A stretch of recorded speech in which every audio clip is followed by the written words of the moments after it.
Hannibal's army had survived its famous crossing of the Alps, and he was now in Italy. With Hannibal's arrival, the Roman consul Scipio hit the ground running.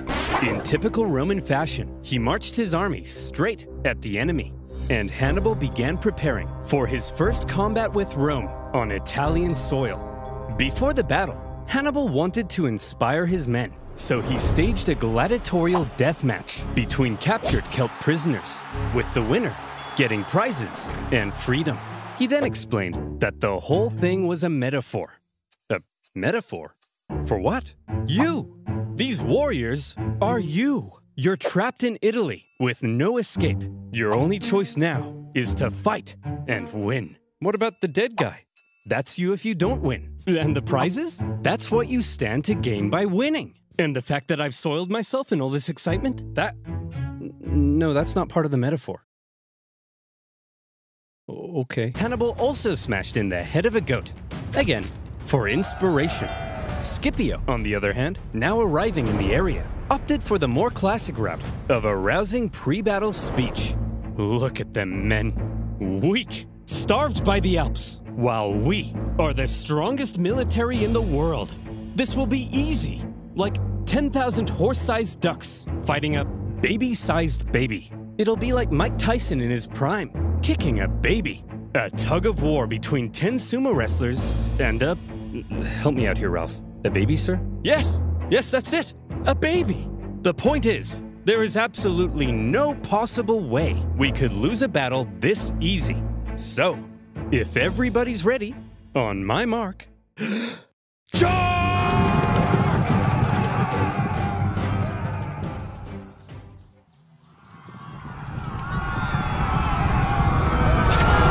The Battle of Ticinus was over almost as soon as it had begun, as the Romans found themselves completely outmatched by Hannibal's famed lightning-fast Numidian cavalry, a key element in Hannibal's devastating double envelopment tactics.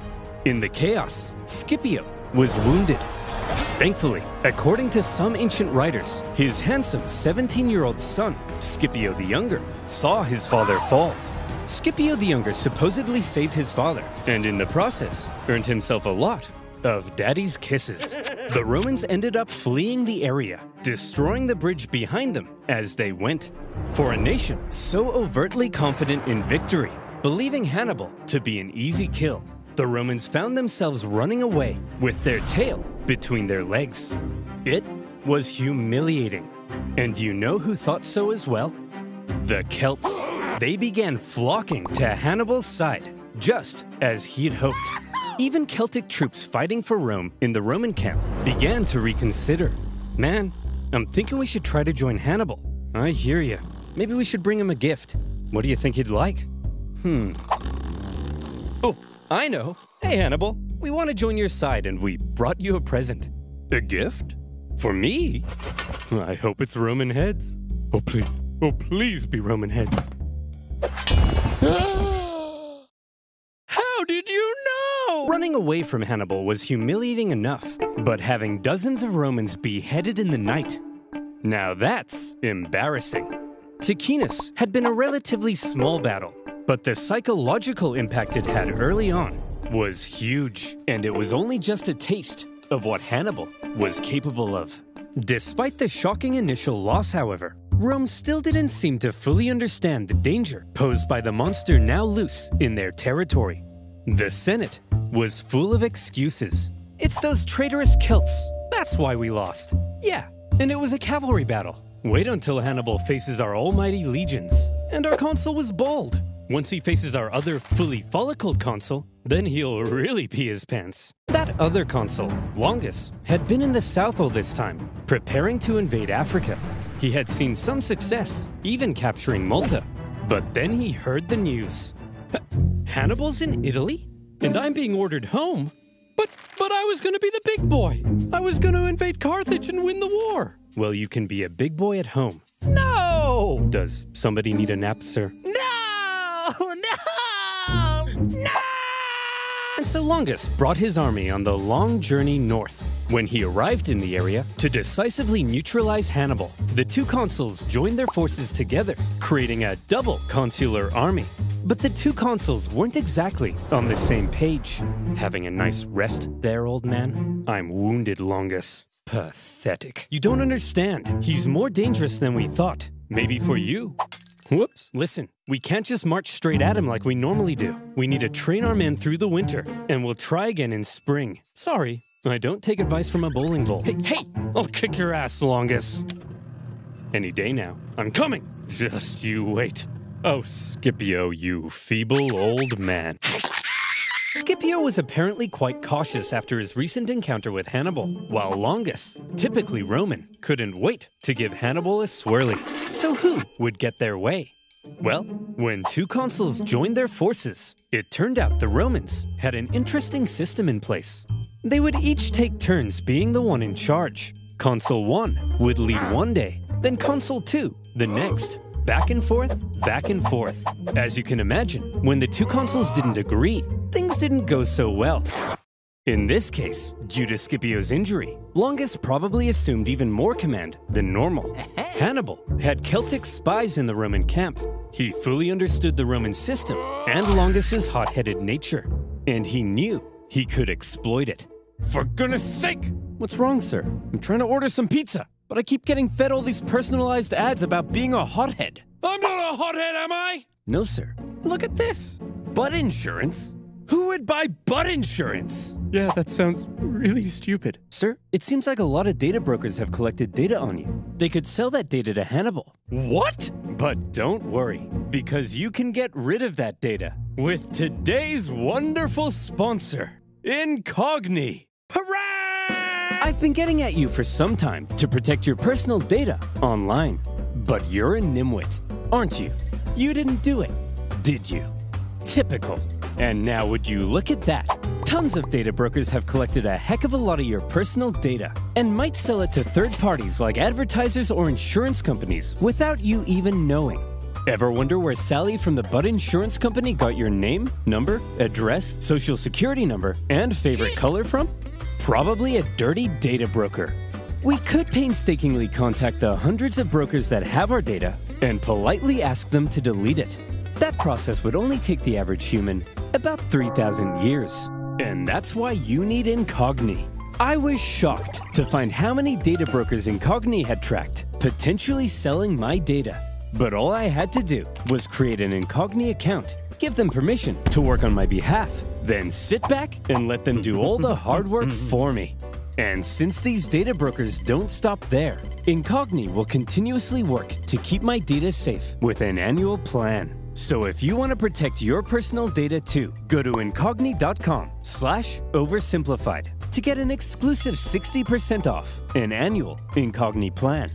That's incogni.com/oversimplified. And as always, you'll be supporting my channel. So thank you. Now, where were we? Oh yeah. Roman heads, a double consular army, and a hothead.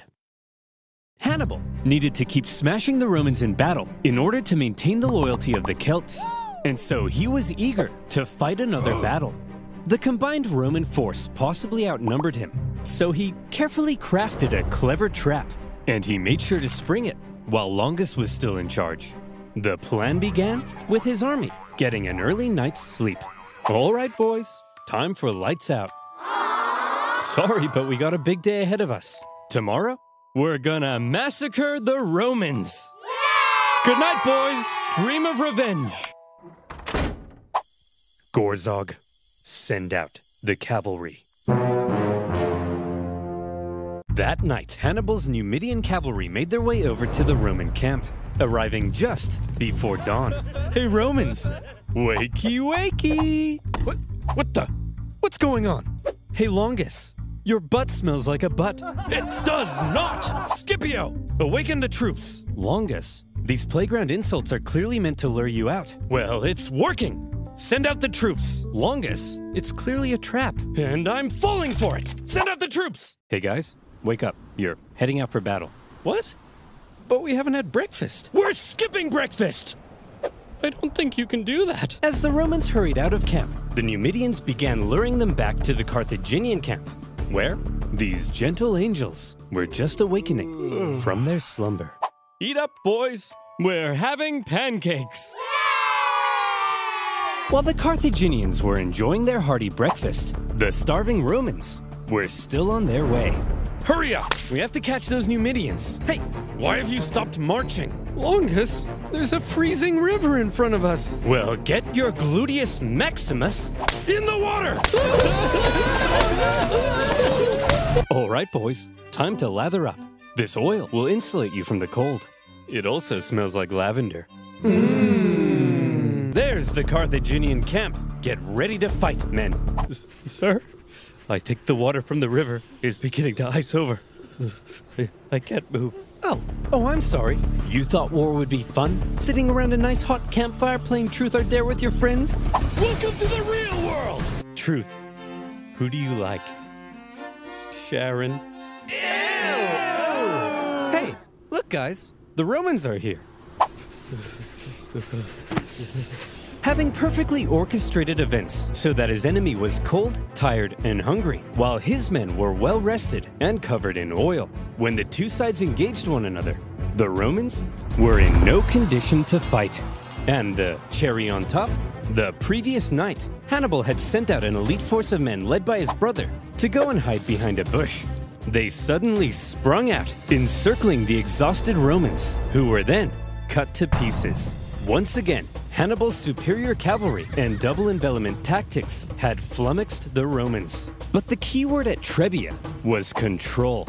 Hannibal used his intel on the enemy and the environment of the battlefield to carefully control the conditions of battle, creating lots of little advantages for himself that paved the way to success. And concealing troops for an ambush?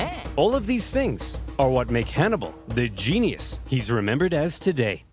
As for Longus, he managed to escape the battlefield with a small number of troops. Disgraced, he didn't want the Senate to find out what had happened, and he began obscuring communications back to Rome.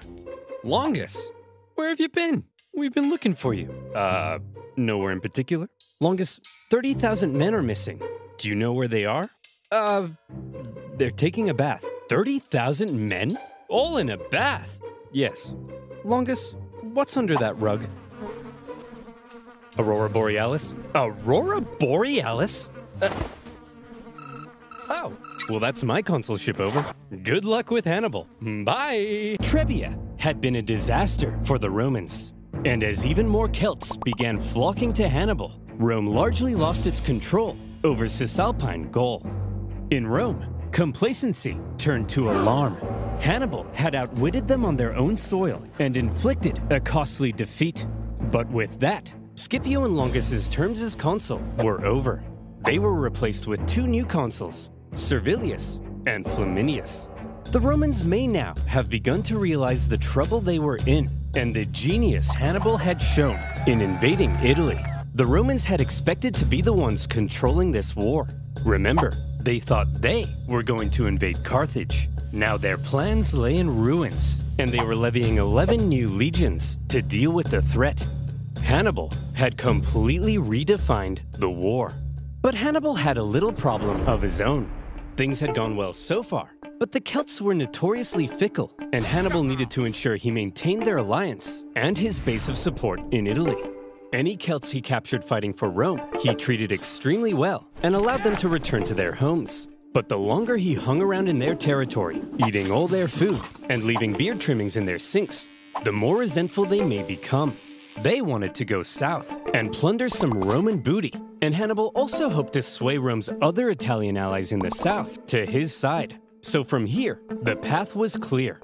Hannibal had to move south. Just one problem. There were two main routes Hannibal could take to move south. And wouldn't you know it, that's exactly where the two new Roman consuls had taken fortified positions. If Hannibal tried to move on them, he'd be fighting from a disadvantaged position and could be bottled in. There is a third option. Ooh, tell me. We could move through this vast impassable marshland flooded with dirty, stinky, disease-infested water that at times would come up to our necks. But there's no way we would attempt that, right? That'd be crazy, right? Hannibal? Hannibal's 4-day trek across the Arno marshlands was hell on earth. Almost as crazy as when he crossed the Alps. Imagine 3 full days unable to sit or lie down because there's nowhere to sit or lie down, meaning 4 full days without sleep, slugging through heavy mud. You contract cholera, your foot falls off, and Jim Bob directly in front of you won't stop pooping in your path. In fact, everybody's pooping in your path. Some delirious, sleepless men would see clumps of mud and say, "Man, I could just sink into that." And then they would. When pack animals died, it gave nearby men a chance to rest, but only for a few moments before they were whipped back into line. Even Hannibal himself couldn't escape the torture of it. Hey Hannibal, if we see a Starbucks, can we stop? I need to take a leak.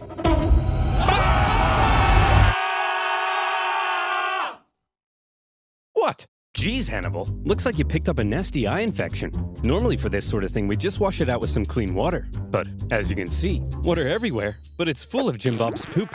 No worries, Doc. I'll just take care of it myself.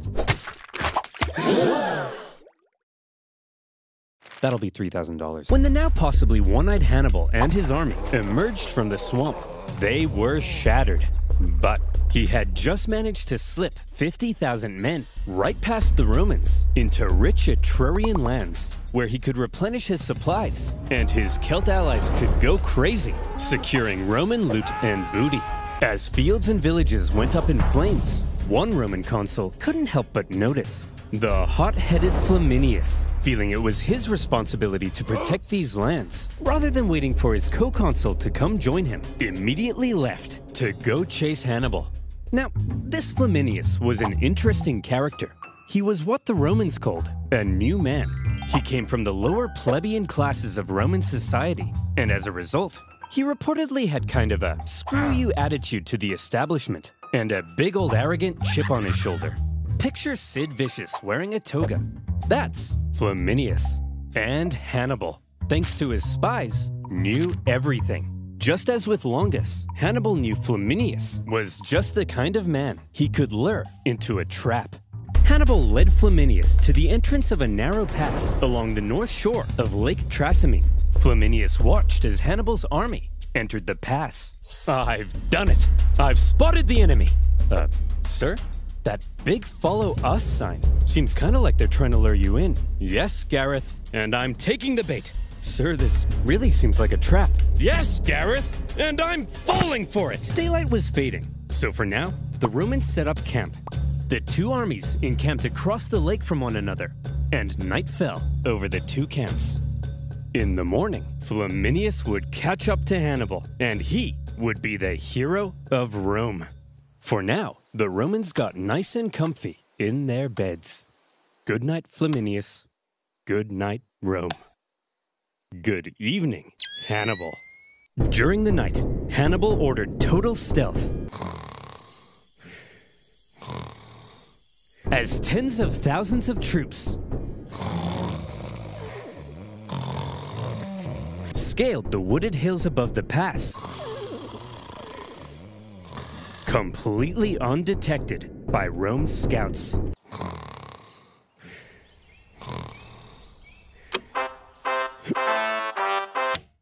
Let's go, girls. Flaminius took off across the lake shore to try to catch Hannibal. As he did, even the weather seemed to be on Hannibal's side. A thick fog rose from the surface of the lake, obscuring visibility.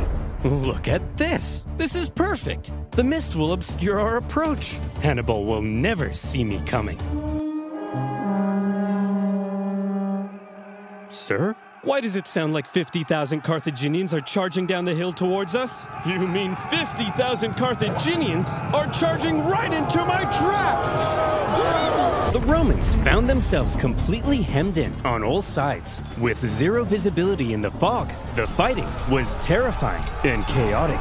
Troops were pushed into the lake in their heavy armor, where they were either cut down or drowned. And Flaminius, who likely stood out like a sore thumb in his consul attire, caught the attention of one Celt warrior, with his head possibly swirling with thoughts of how the Romans had decimated his homeland. According to the ancient writers, this Celt took his chance.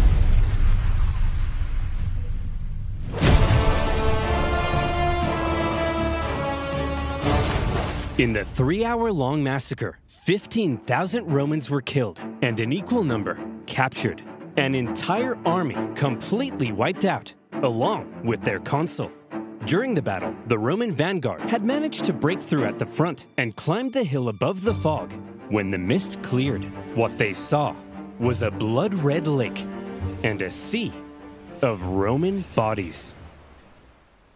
Worse yet, when the other consuls sent cavalry to try to aid Flaminius's doomed legions, they too were caught and defeated. A double disaster.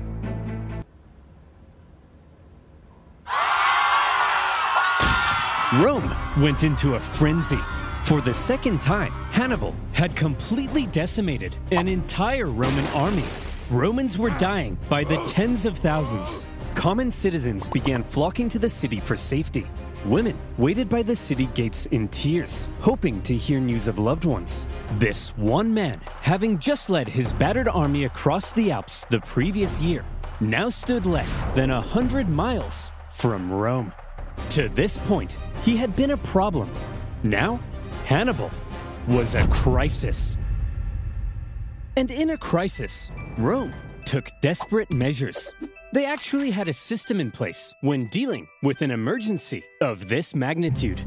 They would forgo their two-consul power-sharing system and instead temporarily give one man near total power and authority to be as decisive as he needed and hopefully salvage the situation. This all-powerful position in Rome's government had a name: dictator. It's actually where we get the word. But unlike modern dictators, Roman ones didn't score perfect rounds of golf or ride bears through the Siberian tundra. They held their power for just 6 months before they were required to give it up. And in Rome's hour of need, the man chosen to be dictator in 217 BC, one of the most highly esteemed members of the Roman Senate, Fabius Maximus. So how would Fabius, as dictator, confront Hannibal? Well, Fabius understood that marching all of Rome's young men straight into a one-man meat grinder was bleeding Rome dry. Hannibal was clearly too dangerous to face head-on in battle. However, he was also stuck in their territory, with dwindling manpower and forced to live off the land. It wasn't a sustainable position to be in long-term, and he could only remain there for so long. So, if Rome avoided battle with Hannibal to prevent any more crippling losses, and instead simply maneuvered around him, blocking supplies and taking out smaller contingents where possible, Hannibal would gradually become weaker, while they would gradually become stronger. And so Fabius presented his new idea to the Roman Senate. Okay guys, I have an idea. See if you can follow me here, okay? Instead of fighting Hannibal, when he approaches, we run away.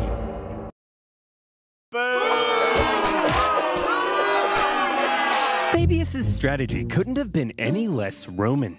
Romans were meant to march headfirst into battle, not run away from it. It seemed cowardly, and Fabius was extremely unpopular. At this point, Hannibal was continuing south. He had to stay on the move to keep his army fed, and he was still aiming to undermine Rome's alliances in the south. As he went, in a calculated display of aggression, he devastated the Roman countryside and killed many Romans, all in plain sight of Fabius and his army. We're just gonna stand here? Yes. Are you a coward? No. But Fabius, that's my farm. Well, MacDonald, thank you for your sacrifice. You're a hero now. Think of the stories you'll tell. Old MacDonald had a farm. Shut up. But you know who else hated Fabius's strategy? Hannibal. He understood the danger he was in. Turning Rome's allies against her required Hannibal to keep smashing the Romans in battle. He couldn't do that if Fabius wouldn't fight him. Multiple times, Hannibal tried to goad Fabius into a fight, but Fabius wouldn't bite. Failing that, he tried to turn Rome against Fabius. According to the writer Livy, he burned down all the farms he could, but any farm he learned was owned by Fabius himself. He left well alone. Hey Fabius, why isn't he burning down your farm? You got some sort of a secret deal with him? What? Of course not! Hey Hannibal! What? Burn my farm too, please! What? Burn Burn my farm too, please! No! Remember our secret deal! Well, you gotta admit, he's a genius. Hannibal's problem, however, was that he had to stay on the move to keep supplying his army from the local lands. At one point, he entered Campania, one of the richest regions of Italy, great for resupplying, and great for showing up Fabius in front of Rome's South Italian allies. But he was caught in a valley, and Fabius quickly moved to block his escapes. Haha! We've got him! After he's used up all the valley's supplies, he'll starve. Sir? What are all those lights leaving the valley? Is he trying to escape? Lights in plain view. Well, that's a trap if I've ever seen one. And we're falling for it! Suspecting a trap, Fabius refused to budge. But other Romans in the valley rushed to confront Hannibal, only to find the Carthaginian army was actually just a herd of oxen with torches tied to their heads. They then found themselves caught in an ambush. With the Romans distracted, Hannibal's army was able to slip away into the night, unopposed. Classic Hannibal.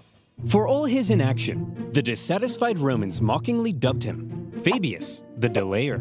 But the thing is, Fabius's strategy was probably the best thing he could have done. He was right that constant encounters with Hannibal were bleeding Rome dry, and the time he took allowed Rome some breathing room to recover their forces when they desperately needed to, while putting Hannibal into an increasingly more difficult position. Modern historians view Fabius's strategy as generally a good idea. To this day, the act of not engaging an enemy, but instead gradually wearing them down, is still referred to as the Fabian strategy. But when Fabius's term finally came to an end, the Senate couldn't have been happier. It was time to start fighting again. However, they probably had a little chat about how they were going to go about it. See, Hannibal's tactics up until now had been very sneaky. Or, if you're a Roman, you might say dishonorable. I'm sick of it! Every time we try to take this guy down, we march straight at him. But then, oh no! Hannibal's hiding in a bush. Hannibal's got 30,000 men up a tree. At this point, I'm not convinced my wife isn't just Hannibal wearing a disguise. Cooey! Look, this time, we obviously have to switch something up.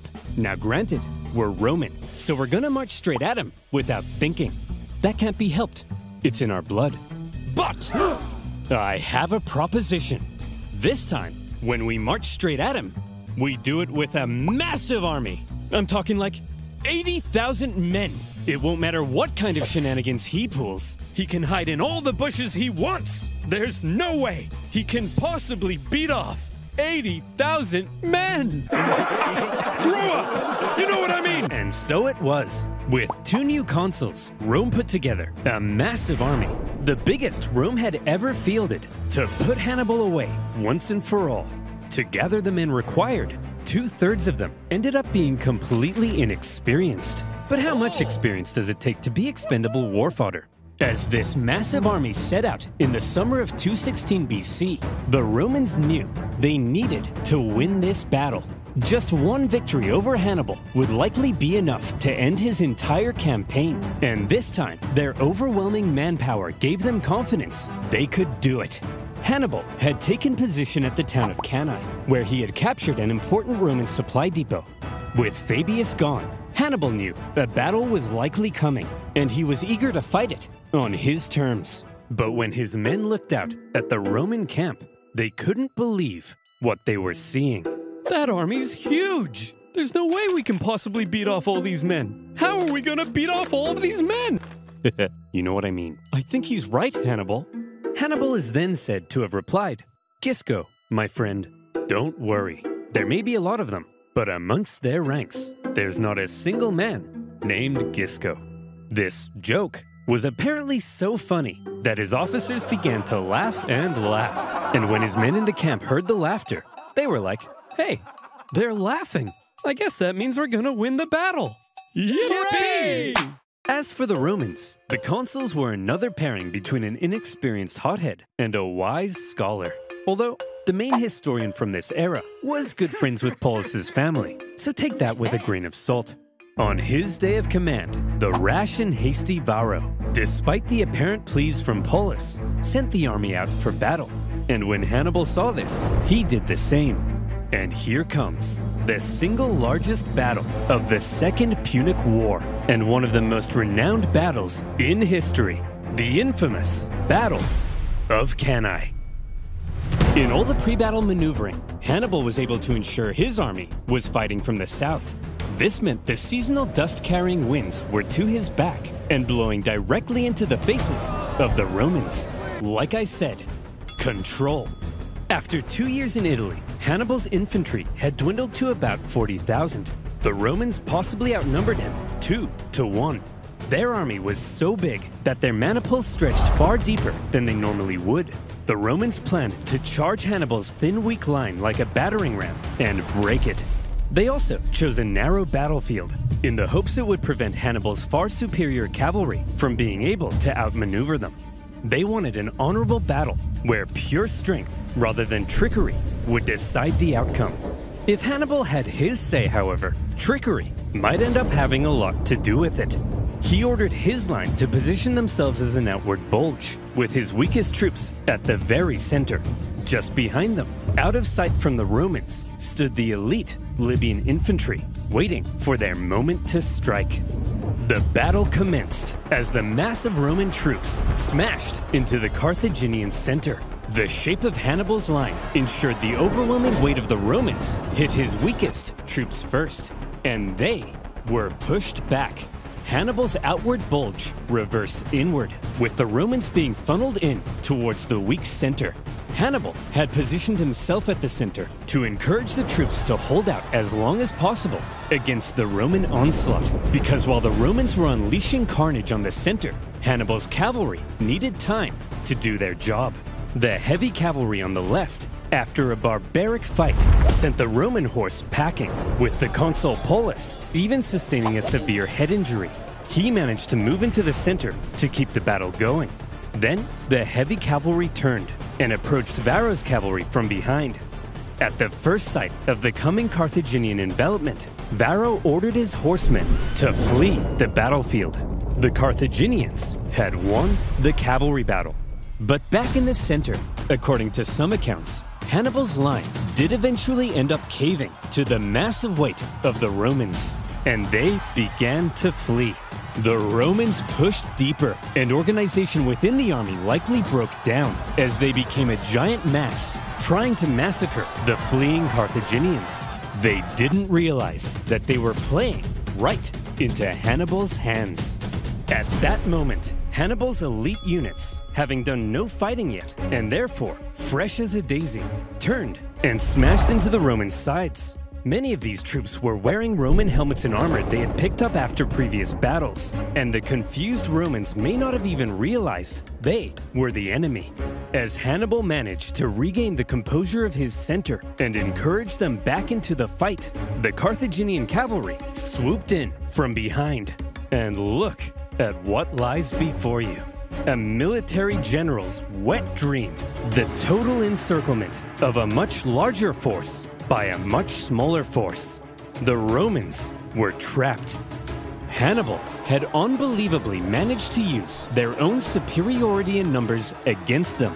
Rather than simply encircling them, he had actually allowed them to use their own immense power and push themselves into an encircled position. This was the genius of Cannae. And with that, the annihilation began. For hours, the Carthaginians slaughtered the helpless Romans from all sides. The terrified Romans were so tightly packed that at times they couldn't even lift their arms to defend themselves. The killing went on so long that the Carthaginians became exhausted from the non-stop massacre. And by the time the butchery came to an end, the grim toll spoke for itself. To Hannibal's several thousand lost, the Romans suffered 60 to 80,000 dead or captured. Yet another entire army wiped out by Hannibal. Many high-ranking Romans met their end at Cannae. Paulus, for one, but also 80 senators and more. It's been estimated that 20% of Rome's male population, aged 18 to 50, died at Cannae. This was it. Hannibal's vengeance. The stunned Carthaginians, as they searched for their own survivors among the dead, couldn't believe the sight of it. An estimated 30,000 gallons of blood now lay spilled on the battlefield. Rome's defeat at Cannae sent shockwaves throughout Italy. Just as Hannibal had hoped, most of southern Italy now defected to his side, including the second largest city on the peninsula. Wow! Hannibal, this is incredible. What could possibly come next? Next? Jim Bob. I've killed 150,000 Romans. I've turned her allies against her. That's it. That's vengeance. So let me tell you what comes next. Rome surrenders. Their territories are reduced. We recover our lost islands. And Carthage dominates the Mediterranean once again. But sir, what if they don't surrender? Jim Bob, did you miss what just happened? Of course they're gonna surrender. Throughout his campaign, Hannibal had shown himself to be very adept at reading the Roman mind. But if he now thought that Rome might surrender, it was the first time he severely underestimated them. And he was about to discover an extremely inconvenient fact about Rome. Rome never surrenders. At a Roman survivors' camp near Cannae, one young officer overheard some troops discussing how they would flee Rome. Drawing his sword, he threatened to cut down any man that would abandon Rome in its hour of need. That officer was Scipio the Younger. But soon enough, the Romans would come to call him Scipio Africanus, the hero of Rome.